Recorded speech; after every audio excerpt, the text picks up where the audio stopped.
straight after the fight, yeah. you went straight over to Bellew.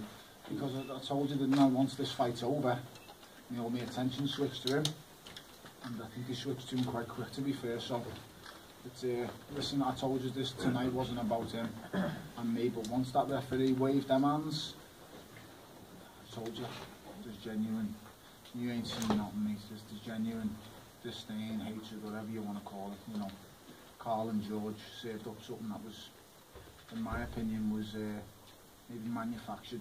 You'd have no idea how much I wanted to hit him. I don't ever want him to fight again after I get him in the ring, and I genuinely really mean that. I've never wanted to cause harm or damage to any fighter who I've ever fought before. I want to smash his head from pillar to post, and I won't be happy with just a win. I won't be happy with just a knockout. I don't ever want to see him in a boxing ring again. Why do you hate him so much? Because he's just a wanker.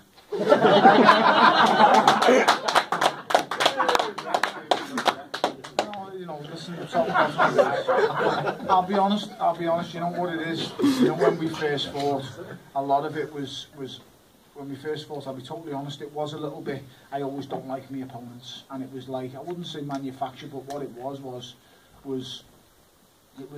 I just thought, I don't really like you, but you're not actually that bad, and, you know, you dress like an absolute swat, you wear the worst bills ever, and, you know, but it's not that bad, and then we fight. We share 12 rounds of what goes on. Everyone's seen the fight, everyone knows. Okay, I'm not sitting here saying I got robbed. Lennox Lewis got robbed against Evander Holyfield in the first fight. You know, many fighters have been robbed. Mine wasn't a robbery, I've never said that. What I did say is, I thought I'd done enough to win. I thought it was a close fight that could have went either way. I felt it should have went my way.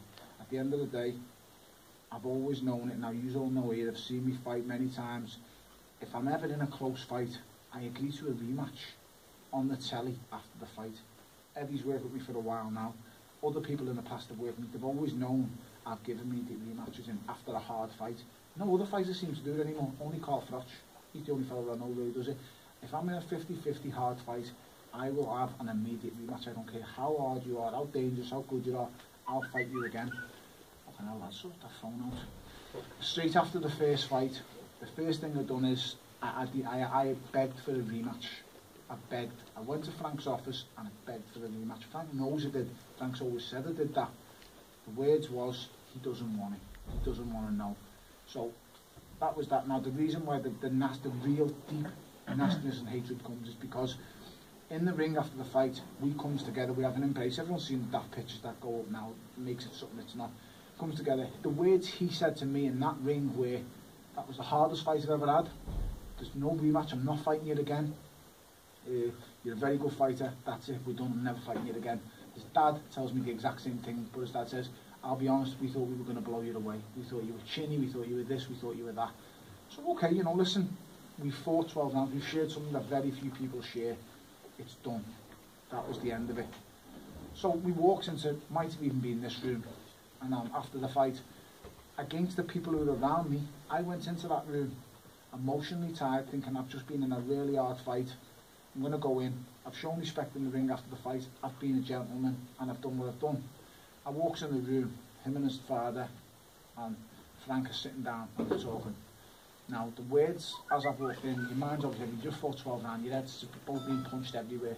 I've walked in and I wasn't really listening to him, to be totally honest, and it was just like everything was cool.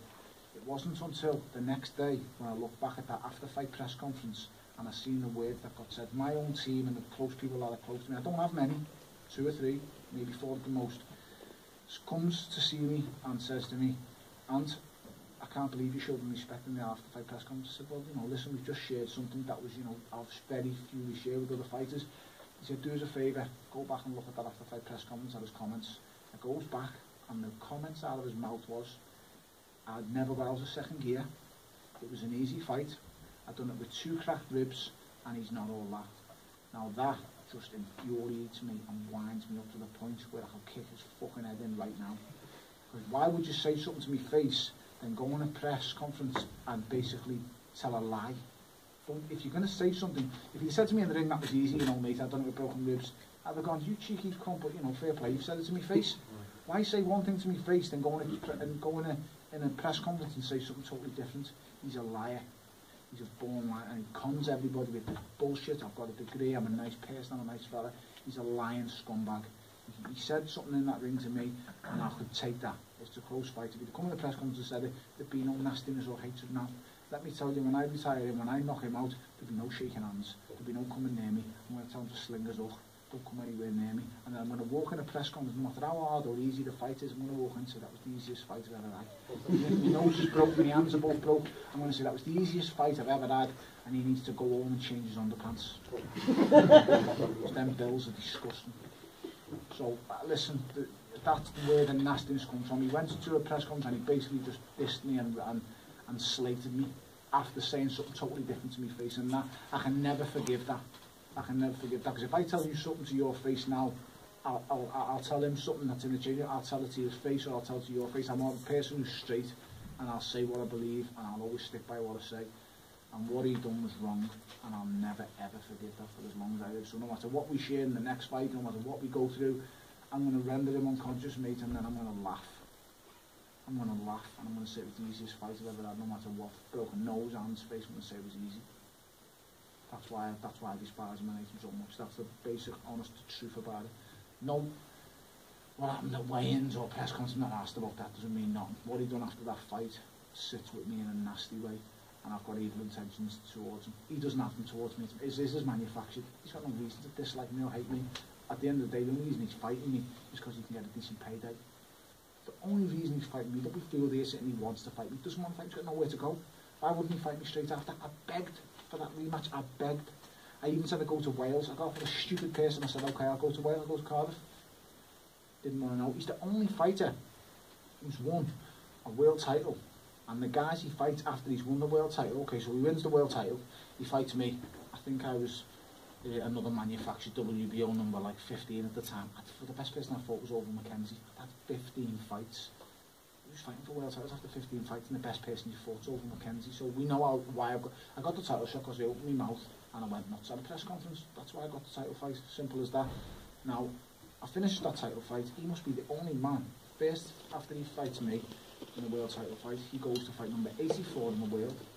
Then number 42, so he's going in the right direction. 84, 42, then he fights some fella who gets dragged in off the street, I think Hawk his name was, or something like that. Then he gets some other fella who just looked like, he just said, where did you learn to box? And he said, last week. He pounded him, and then he goes in with Kovalev. Now, I'll be honest, I didn't give Kovalev the respect he deserved before the fight, because I basically thought he was just a puncher.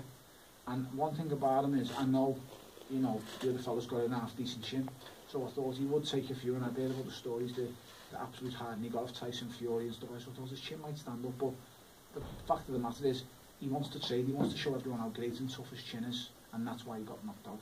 Simple as that, mate. And he lost to the better man in Kovalev, but it is what it is. That's why he's chasing me now. He's got nowhere to go. He wants to fight me again. Why not fight me straight after the first fight? Am I the only idiot in boxing who has close fights with people and agrees to immediate rematches? Because I begged, mate. You have no idea. Don't forget as well, he'd fought at British class, Commonwealth class, European class, international class, mid-world title range, beat Caro Morat, then went on to the world level. Soft lad here was just laced in with, your Bob had you safe, you're over Mackenzie, you know what, I was looked at as, sells a few tickets in Liverpool and just throw him lambs to the slut, just throw him to the wolves. He'll come again and we'll sell more tickets in Liverpool. That's exactly how that fight was looked on. Everyone connected with that fight just thought I was going to get blasted and beaten up. And his dad said that to me after it, we thought you were chinny tone. James DeGale picked me before that fight to win. And his dad stopped James DeGale on a lift and said, why would you pick against Nathan? You sparred the two of them. He said, someone's going to knock him out if he's okay at that weight. And he said, oh, we'll prove you wrong, we'll prove you wrong. And that always stuck with me, that he said, we're going to knock him out. They just expected to knock me out. It never happened. And when they went life and death with me that close, it's all of a sudden he starts getting matched with absolute clowns. So I've told you about his career, mate. His career's built on lies. It's built on lies. It's one thing beating me at 175, it's another thing beating me at 200. Simple as that. We'll soon see when we fight. That was only one question. I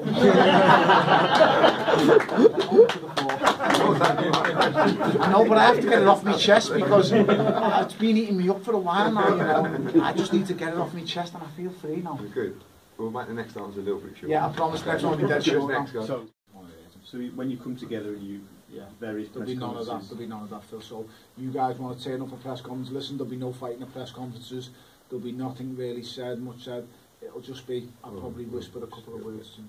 Yeah, well, I'll sell it a bit. There's a possibility, you know, I could throw a chair at some point. I've got a feeling there might be a few things there actually, without egging, but anyway. Now, what I will say is, I will not be the first one to attack. He might, because I think the facts don't sit well with him. When you look at him in the eye and tell him the stone cold facts, he doesn't want to hear them. He does not want to hear them. That might get to him. But I promise you all, I will not be the first one to attack. How's that? Can't get any further than that, can you? You might not like what I'm going to say, but I won't be the first one to attack. Did you always plan to force feed the Toblerone after your own Do you know what, mate? I've just been interviewed with me about that. What it was is, I was walking over to have a few polite words to tell him, and just as I got to the ropes, I tripped and just slightly kicked it on accident, so... It was an accident, mate. Get me on Jeremy Carn and Lady said to me, it's an accident. you know, so you said when he went in against Kovalev, you wanted to show everybody he could trade. Yeah. Now you're both bigger, stronger, and in theory punching Well, he's not hard. bigger than Stronger, let's be totally honest, mate. He throws fucking arm punches, and that's the best that he's got. He throws thousands of them, don't get me wrong. Fucking hell, he throws that many, I couldn't keep count, but he's not strong, mate. He knows he's not a puncher. Do you expect him to trade with you? If he trades, the fight doesn't go past 2 or 3 rounds, if he trades with me. And you know what? He half knows it. I broke my hand in that second round of that fight. I didn't say it in the after-fight press conference, did I? I didn't say it. I just said, in the after-fight press conference, it was a really close fight. I feel it could have went either way. He got the decision. Okay, leave it at that. And I said that in the after-fight press conference. And, you know, I didn't say I broke my right hand in the second round, which everyone knows I did. My right hand was completely smashed in that fight. There's no coincidence why everyone goes, after that fight, bloody hell, we didn't know, Tony, well, you had such a good jab. I had such a good fucking jab, because that's all I had. That's the reason I had such a good jab in that fight. Because when your right hand's falling to bits in a glove, and then it went none in the 9th round, I think I thrown it again in the 9th, I hit him on the nose, it's fucking big enough. I hit him on the nose, and then it just went from near me, but my right hand was just fucked in that fight. And everyone knows I have hand problems, but, you know, it was good tonight, it's sore now. It is sore now, but it didn't go in that fight, but it's a bit sore, but listen, it is what it is. The main thing is, we know the fight's going to happen. We know the fight's going to happen, don't we? You put a phone down, he's honest to God. I'm just reading. I'm only reading bit with responses. He said it's shit, he said I'm fat and I'm shit. Yeah. The fight's definitely happened. You did miss, we had a half an hour chat before you turned up. Half an hour? Well, that's how long it takes to answer one question for you. Oh, sorry, okay. Right. But I would just say that you know, when we sat down and started working with Nathan, it was all geared towards this fight. And you know, actually, when I signed Nathan, out of respect for Tony and politeness, because they are rivals, I told him the same thing. Yeah. I said, look, we're going to be working together with Nathan, and the aim is all to work together, if you like, to make sure that we build this collision course, and you meet again. It's the best fight in the division. It's the best fight for you both financially. Therefore, I would like to make it happen. But that's why it's a great fight. Listen, you know, it's a fight that needed publicity the first time and stuff like that. That could have been drilled, but it didn't get a first time round. I was put on something that was a brand new platform that wasn't given time to grow.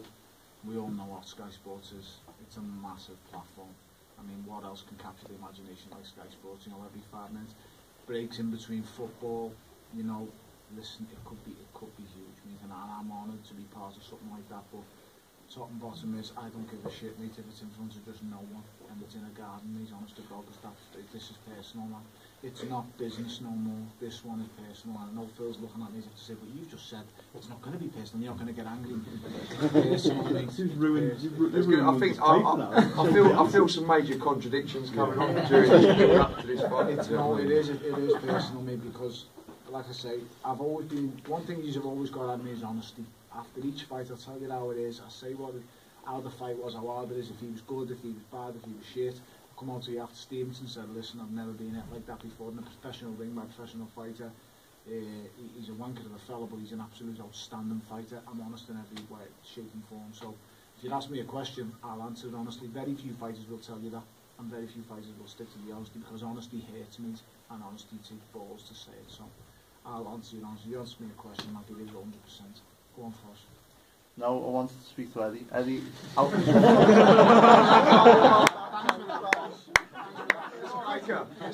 I'll remember that future text, face. No, but Eddie, what happened in front of the Sky cameras out there after Tony's fight in the post What was fight? said? What was said? And I want to fight. Eddie said drum it up. Yeah, and make I it mean, mad. yeah, I mean, I think that you said you'd fight. I mean, all, what you've just heard basically, but and cleverly said, "I beat you before, I'll beat you again." Yeah, Let's do it. He actually said, "Let's do it now." Yeah, once And again, no one catches what he says, do they? Like last time, why did it all kick off at a press conference? Soft laddie has just lost £16 in 16 hours. Sorry, £18 in 16 hours. Gets to do a press conference. I'm nice, cool, calm and collected. Next thing, just look back at the press conference. Why did I act like a lunatic? Because some fella says, I'll take you in the car park right now. Let's do it now. Next thing, guy jumps out my seats. The rat show comes out. Everyone forgets what was said before it. Look at what was said then. Once again, I've got a belt over me shoulder. I'm sitting nice and calm, relaxed. I'm answering this guy's questions. What does he say? Let's do it right now. So when people want to come to me like the boxing board and say, you're provoking things, I wasn't provoking nothing. I was answering questions. He's the one saying, let's do it now. Fact of the matter is, he doesn't want to do it now. It's all a front. It's all a front. All a front, mate. He is in it purely because it makes sense financially. If he believed he could have beat me so easy, why not fight me in an immediate rematch and get better than your best payday you'd ever had? Because I'm the best payday bar Kovalev that he's ever had. And I'll tell you something now, he got very, very similar what he got against Kovalev, what he got against me. A domestic fight. So why not fight me in an immediate rematch? Because he didn't believe he won that swap. That's the truth and fact of the matter. He didn't believe he won that night. Like I just said to him at the ringside then, he said, I beat you once 1-0, 1-0, that's all he kept saying. I said, but when you go home and look at me, like, you don't believe you won that night. And he couldn't answer the question. He couldn't say, yeah, I do. He could not answer that. So it is what it is, mate. on a serious note though, Eddie, after Tony's just carried on answering the question that I was going to ask you. Well, I first don't push it, lad. What happened out there must have been like a dream for you, because it's sort of done your job for you, hasn't it, in a way? Yeah, that's what I'm saying, because that's the big fights, when it is real and there is animosity and there is rivalry, and you know, it's like Froch Groves. I mean, I didn't, you know, the work goes on more from a logistical perspective rather than a promotional perspective. We've got to get everything geared up, but you just put them in a room together and let them talk. Eddie knows me. Listen, he knew from the minute he signed me. He knows the fights he wants to make. Simple as that. Everyone know. Usually in here right now can name 10 fights in world boxing you know you want to make. He signed me and prayed and hoped he'd get an opportunity to sign him somewhere down the line. Possibly. He may not know who's going to get it, but in the end it came about. He's got it now. And he always wants to make that fight. He told me when I first signed with him, at one point we will make that fight. Even if we have to come together with rival promoters, we'll make that fight. And every word that Eddie said to me from the very start, he's stuff was delivered 100%, so I can't complain. He said he wants to make that rematch. Now we're here, he's made it, and I'm happy, mate. Like I say, very few promoters deliver everything they say. He's delivered every word he said to me he would.